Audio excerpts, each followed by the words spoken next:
দিশা দিদি কেমন আছেন? ধন্যবাদ লাইভে আসার জন্য। আজ প্রথম আমি লাইভ করছি।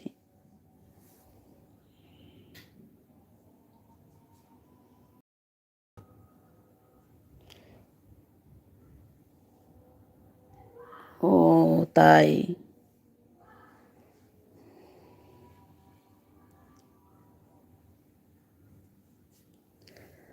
ধন্যবাদ লাইক দেওয়ার জন্য দিদিকে। আমার সাথে কিছুক্ষণ থাকেন আপনারা।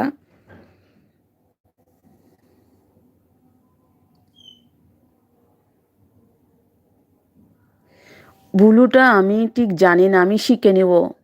আজকে কমেন্ট শু না করলে ওইটা আমি আজকে দেখে নেব।